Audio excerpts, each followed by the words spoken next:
Eh bien, bon matin à tous et bienvenue dans cette magnifique journée ensoleillée. Il était temps, qu'en penses-tu, Casium? Je suis d'accord, mais j'ai bien hâte de voir là.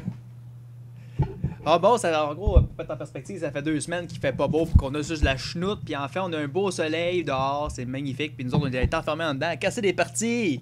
On a beaucoup de fun pour vrai. Bref, on passe ça ici, une belle partie de la coupe Schizo, entre la belle cipée de café de Cadium.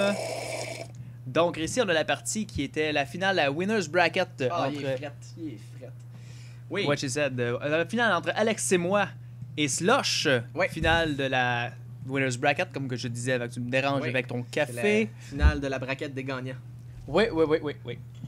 Ne pas confondre avec une autre sorte de braquette, qui est Et- aussi très gagnant. Et c'est Et Bon. cette partie, ce best of three qui a d'ailleurs été mentionné, qui a été appelé entre guillemets la vraie finale. Donc si on était en élimination simple, ce serait la finale du tournoi de 1 et de 2. Il y a beaucoup de gens qui ont plus apprécié les parties que vous allez voir que les parties entre Faith et Slush. À mentionner que c'est pas parce que Fate est un mauvais joueur. Fate est un très très bon joueur, très belle partie. Absolument, et d'ailleurs, il a joué en finale du Losers Bracket contre Alex et moi, et on a eu d'excellentes parties Oui, également. Alex et moi, qui est qui est le détenteur de la Skizu Cup 2. Exactement, c'est le champion en titre, donc qui était à ce moment-ci en excellente voie d'aller défendre son titre. Je crois qu'il n'avait perdu qu'un match ou deux là, dans son chemin jusqu'à la finale Winners Bracket. Donc presque toutes des victoires par 2-0. Alors qu'on voit notre ami Slush qui est allé à Hatch First, très basé.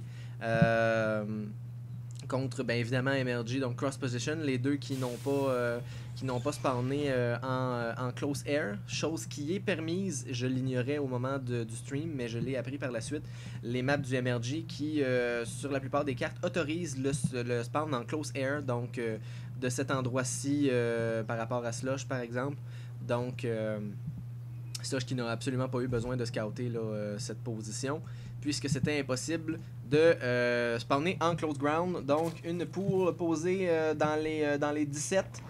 On a un extracteur également du côté de Slush.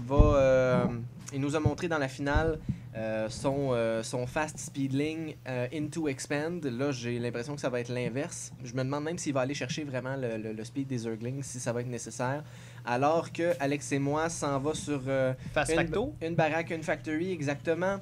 Et il n'a toujours qu'un gaz, donc c'est un indicateur qu'on n'aura probablement pas. 3 personnes sur le gaz. Ouais, qu'on n'aura probablement pas des Banshees ou quelque chose de très cher en gaz, mais peut-être une expand de la part.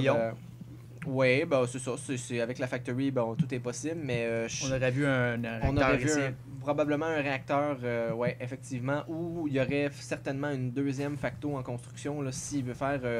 Bon, on connaît le Catélion Push, on connaît. Bon. Donc, ça ne ressemble en rien à ce que je connais. Mais effectivement, il y a une expand qui est posée et là. Je me souviens m'être posé exactement la même question dans le cast. Est-ce qu'il a bien positionné son command center? On dirait qu'il est décalé d'une case vers le bas. Ouais, exactement. Bon, je suis pas certain. En fait, je pense qu'il l'a bien positionné. Attends, on va changer la perspective. Peut-être que... Non, Non, ben je pense que la distance ici et la distance ici est la même. Donc j'ai l'impression que c'est bien positionné. Donc on va assumer que c'est le cas. Slush qui a posé un petit Spinecrawler ici pour défendre sa Hatch First. Alex qui part aussi très agressif, mais qui décide de revenir parce qu'on va peut-être avoir de run-by de Zergling. Exactement, donc ce Zergling qui va voir absolument tout et on a un Tech Lab, on a 2 Tech Labs en production, donc on aura... du mec assuré. Du mec très certainement, il y a... Deuxième raffinerie en production. Ouais, exact, donc je me demande s'il va pas se servir de... ce Tech Lab pour aller chercher Flamme Bleue avant de faire une transition vers un réacteur. Ce serait spécial. Là, je l'aurais vu faire le réacteur directement sur la baraque. Mais va rechercher Stimpack. Donc beaucoup de tech recherchée. Et ça se présente comme une game tout à fait macro et longue comme on les aime. Regardons le nombre de kills. 1. Ce petit Elion, bon, c'est ça qui va aller chercher un deuxième kill. Hésite. Un petit peu d'informations, non pas Pas vraiment. beaucoup. Ben, en fait, va confirmer qu'il y a la présence de cette B2. qui est quand même une information assez importante à avoir. Va voir la défense de ce Spinecrawler positionné peut-être un petit peu loin, mais bon, il y a des Zerglings sur la ramp là, pour empêcher un éventuel run-by. Alexis Mois qui est un petit peu un retard côté Harvester. Exact, mais qui se reprend probablement sur les mules. Voilà, c'est ça, avec un deuxième Orbital Command. Et voilà, qui va peut-être même prendre l'avance au niveau du récoltage de... Juste pour féliciter les mules et ton bon travail, là, on va voir de ça. minerais, ouais, exact. La seule chose, c'est qu'Alex et moi, présentement, collectent moins de gaz, alors que Slush a déjà été déjà en train d'aller chercher son 4e gaz. Donc, très curieux de voir sur quoi on s'en va. On a un Baneling's Nest qui est sur le point de se terminer. A vu de l'autre côté, bon, on a vu des Marines. Ça s'enligne sur un Marine Tank. Il y a 2 autres baraques qui ont été complétées, une 4e, donc 4 baraques et une factory. On est en train, voilà, de rechercher Siege Tech. Sludge nous fait son classique avec Burrow et Toneric-là. Ouais, Burrow, on l'a vu dans la finale, puis on le savait un petit peu là, pour l'avoir déjà casté avant à ce stade-là du tournoi. On sait qu'il aime beaucoup Burrow, et il a bien raison, honnêtement. Va envoyer des Zerglings chercher les Watchtowers, ce qui est tout à fait pertinent. Un petit Hélion qui s'aventure sur le creep, très mauvaise décision de la part du conducteur de ce Hélion, qui a frappé un mur de Zergling. Une Spire en production. Donc, comme je disais, beaucoup de tech. Il y a déjà il y a 4 Baneling en production. Rally Point jusqu'au milieu de la map. Donc, en position, somme toute défensive. Il y a déjà 3 tanks pour Alex et moi. Et je me demande si Alex, ouais, c'est ça. On va faire un petit move là. Exactement. Le Zergling qui est mort. Ah, le Zergling qui a détecté ce push. Et est-ce qu'on a... ok. Quelques Zerglings et quelques Baneling pour défendre, mais d'après moi, si Alex décide, c'est ça, s'il décide de pousser à ce moment-ci, ça ne sera pas suffisant. Slush qui a décidé de prendre B3. Il passe sur 8 Mutalisques. Exact, donc c'est ça que je regardais, là. Je voyais beaucoup de minerais s'accumuler. Et là, il y a des Baneling qui sont enfouis ici, il faut faire très très attention. Bien joué, Alex et moi qui bien joué, qui ne les voit pas, qui n'anticipe pas vraiment, mais là, qu'est-ce que c'est bien joué. On a vu Root Slush jouer un petit peu avec son armée pour essayer le plus possible là, d'aligner les Marines sur les Banelings. Sur les Banelings pour forcer un stim, des choses comme ça. Il y a eu un petit run-by, force les Marines à revenir alors que les tanks sont plus à découvert. Et ces mutas qui sont dans un excellent timing va forcer un stim des quelques Marines ici. Ils vont réussir à défendre. Et les attire. Et attention, ça va faire très mal! Très bien joué! Excellente micro-gestion des Banelings. On sait depuis une certaine patch, ils ne détonnent plus automatiquement. Il faut les actionner à main. Donc, c'est d'autant plus impressionnant de la part de Slush qui voit son adversaire s'en venir dans sa B3. Un scan qui est fait par Alex et moi qui va confirmer qu'il n'y a pas de présence ennemie d'unité. Il y a des Zerglings, des Baneling en production, d'autres Mutalisques. Et une belle palette de Zerglings en production aussi. J'essaie de voir où sont ces mutas. Voilà, ils y sont. J'ai cru qu'ils étaient dans la base de Alex, mais pour forcer le Steam Pack ici, bien joué. C'est très bien joué. Donc Alex et moi qui a défendu ces Siege Tanks. Par contre, il n'y a pas de Medivac pour healer les Marines de ces stems, et on voit il y a déjà beaucoup de Marines dans le jaune, même dans le orange, et Alex c'est moi qui va devoir malheureusement pour lui reculer. Et très vite là, si Slush continue à forcer les stems de la part de Alex et moi, va être capable de carrément rentrer avec les mutas et avec tout ce qu'il y a pour annihiler ce push définitivement. Un autre Baneling dans le tas, toutes les Marines brûlent de douleur. Et c'est très bien joué, il reste encore 10 mutas, donc tout à fait bien géré là, de la part de Slush qui va aller prendre B4 comme on le voit ici, comme on le constate. Qu'est-ce qui se passe du côté de Slush? Toujours beaucoup de... Voilà, donc ça va prendre des Medivacs là, absolument dans cette... Peut-être des Vikings pour contrer les Mutalisques. Ouais, contrer les Mutalisques. Justement, parlant du chat. Parlant des mutas, il y a un beau positionnement des missiles turrets en prévision des mutas qui auraient certainement voulu sniper, voilà, ce réacteur. Qu'est-ce qu'on produit? Bon, c'est ça, on s'en va Medivac. Je pense que contre un nombre grandissant de mutas comme ça, Rester sur Marine, faire un petit peu de feedback en arrière. Exactement. C'est beaucoup plus viable que Viking. Viking qui vont être viables dans le cas où on va commencer à voir des Corruptors et éventuellement peut-être des Broodlords, là, puisque cette Spire est déjà là. Il y a une continuité dans le jeu de Slush, donc de rester sur Ling, Baneling, Muta. Ici, je pense qu'il y a quelque chose de... Ouais, c'est ça, il y a Burrow, son Zergling ici.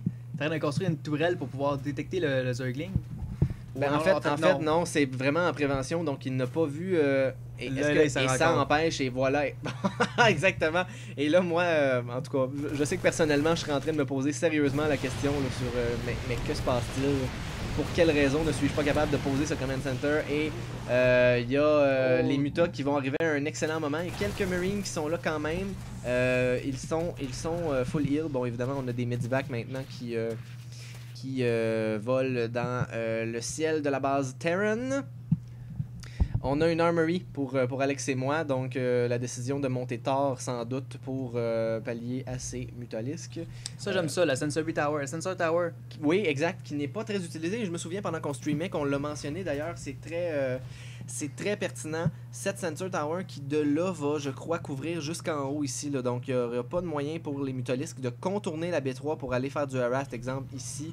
Dans les raffineries qui sont pas mal open à ce genre d'attaque. On a combien de mutants? On en a 11. Est-ce qu'il continue à en faire? Non, il y a beaucoup de Zergling en production. On est factory en production qui va risquer éventuellement de donner des beaux torts. Ouais, fort probablement. On a... qu'est-ce qu'on a comme upgrade ici? On a 1-1 du côté mech, toujours 0-0. Il y a des medivacs avec quand même pas mal d'énergie accumulée. La présence des mutalisques qui se fera sentir sans aucun doute. Il y a quelques Baneling, beaucoup de Zergling. Il y en a encore 20 en production et on recherche les glandes pathogènes des Infestors. Toujours très pertinent là, contre ces tanks en mode siège qui font beaucoup de dégâts. Surtout dans une marée de Baneling. Exactement. Exactement. Donc, il a l'armée Terran qui va se faire deny, comme tu dis si bien. Exactement. Donc, il va être deny, mais je ne pense pas que Slush a fait autant de dommages qu'il voulait avec les Baneling. Bon, il y en a un qui était resté en vie et qui a fait le dégât nécessaire. Donc, probablement rentabiliser ce tas de Baneling. Qui vont prendre très cher. Exactement. Un stim de Marine pour peut-être en sauver un. Voilà. Bon, c'est somme toute bien joué. Il reste 12 HP là, sur le dernier Medivac. Donc, une très belle opération, très beau contrôle des mutalisques par Slush, qui nous avait démontré son excellent contrôle des Roach Burrow et cette fois là nous montre un Ling Baneling Muta de première qualité, donc de qualité Grandmasters. Grandmaster Certified on Kozadash.tv. Et on va avoir un stamp qu'on pourrait mettre dans l'écran, pouf! C'est ça. Bon, ça. un petit peu comme bon, c'est de la pub gratuite là, mais les When She's Fail, le gros stamp Fail. Nous autres, ça prendrait un gros stamp Win. Donc, trêve de plaisanterie. On a, je vois 2 autres hatcheries en production, c'est des macro hatch. Des macro hatch alors que Slush est presque à max, presque uniquement en Zergling, va tenter de... Une petite percée là, ici là. Ouais, c'est bien fait alors que Slush planifiait d'aller chercher B4. S'il peut empêcher la prise de cette B4, Slush qui va définitivement confirmer son avance. Il y a déjà un retard et là les Zerglings qui entrent dans la B3. Les Baneling, bon, et là ça va faire beaucoup de dégâts dans les récolteurs. Il faut absolument sniper ces mules avant que ça arrive. Et voilà. Et il ne reste plus rien. Il y a 30 Harvesters pour Alex et moi. Et Alex et moi qui va se retrouver très rapidement all-in parce que cette B1 est pratiquement mine out. Et il ne reste plus beaucoup d'options pour Alex et moi qui va devoir pousser. A quand même une armée suffisante. Là. On sait il y a un gros retard de pop, mais on voit l'armée qui est quand même assez populeuse. Ce qui fait peur, c'est ça là ici là, qui s'en vient. La grosse balle de Mutalisque, il y en a une palette, il y en a 24 et va commencer à sniper cette Engineering Bay qui va brûler et c'est très bien joué. Il va deny la recherche de, c'était l'armure, je crois, l'armure de l'infanterie. Et voilà, donc c'est le push de la dernière chance pour Alex et moi qui doit causer beaucoup de dégâts, mais là on va se faire prendre on va se faire prendre de travers avec les tanks qui n'étaient pas en mode siège, des infesteurs qui vont faire un fungal growth de feu et c'est complètement incroyable. Slush qui Qui ravage complètement. Voilà. Regardez le bain de sang sur le sol, c'est dégueulasse. Exact. Ben, il y a beaucoup de sang de Zergling là-dedans, il faut le noter. noter. Et il reste beaucoup trop de mutas. Ces tanks qui sont morts. Qui ne bougent même pas. Là. C'était clair que c'était terminé.